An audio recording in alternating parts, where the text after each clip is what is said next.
హరిహర వీరమల్లు ప్రీమియర్స్‌తో ఒక రకంగా ప్రీమియర్స్ ఉంటాయా తెలంగాణలో అనే ఒక సందేహానికి తెరపడింది. ప్రీమియర్స్ ఉండబోతున్నాయి అనే దానికి ఇది హిట్ ఇచ్చింది. అసెంబ్లీ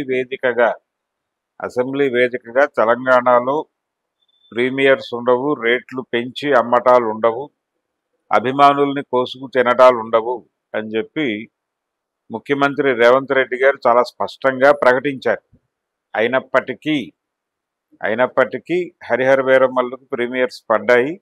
ముందు రోజు 9 గంటల నుంచి మొదలైనటువంటి హడావిడి రాత్రి 11 గంటల షో వరకు అనేక థియేటర్స్లో షోలు పడ్డాయి.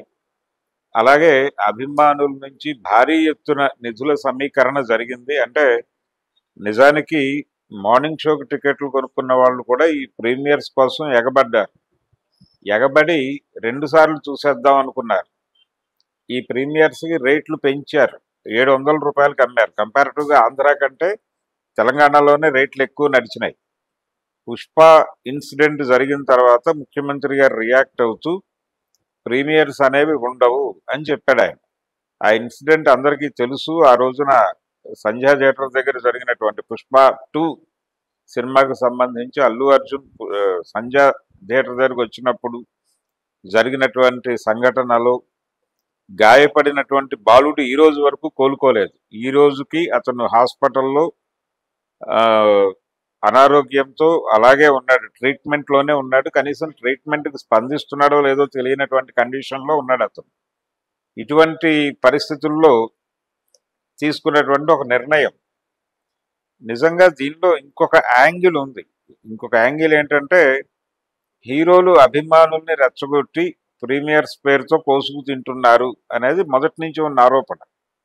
నిజానికి ఈ సినిమా బాలేదు అనే విషయం పవన్ కళ్యాణ్కి ముందే తెలుసు. ఆయన చూశాడు సినిమా. చూసి ఆ చిన్న చిన్న కట్స్ ఉన్నాయి సినిమాలో. కొన్ని సన్నివేశాలు తొలగించినందువలన ఆయనకు జరిగే నష్టమేం లేదు. సినిమాకి నడకకి జరిగే నష్టం కూడా ఏం లేదు.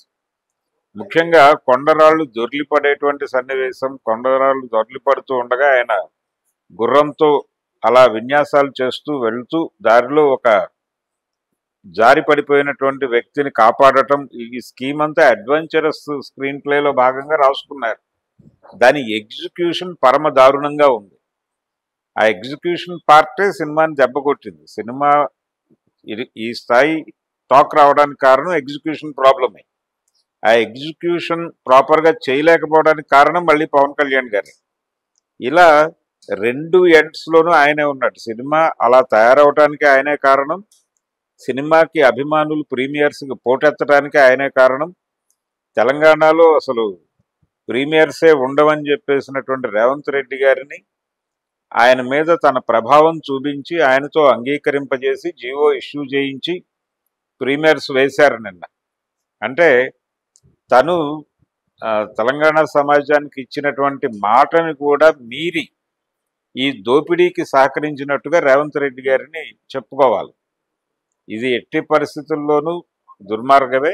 ఏ సినిమా అయినా సరే ఆర్గానిక్గా రిలీజ్ చేయండి, ఆర్గానిక్గా జనాలకు చూపించండి. ఈ సినిమాలో వాళ్ళు ఖర్చు పెట్టి అంటే పెట్టిన డబ్బులకి గిట్టుబాటు చూసుకుంటారు.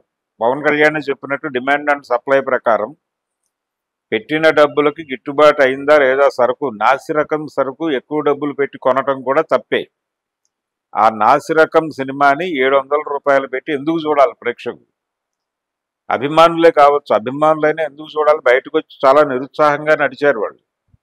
కాబట్టి అభిమానుల్ని దోపిడీ చేయటానికి అవకాశం కల్పించినందుకు రేవంత్ రెడ్డి గారిని, అలాగే తను చూసి సినిమాని ప్రమోట్ చేసినటువంటి సినిమా తను చూసి తను కూడా ఇబ్బంది పడి అయినప్పటికీ అభిమానుల్ని సినిమా థియేటర్ల వైపు పోటెత్తించడానికి, ముఖ్యంగా ప్రీమియర్స్ వైపు పోటెత్తించడం కోసం మాత్రమే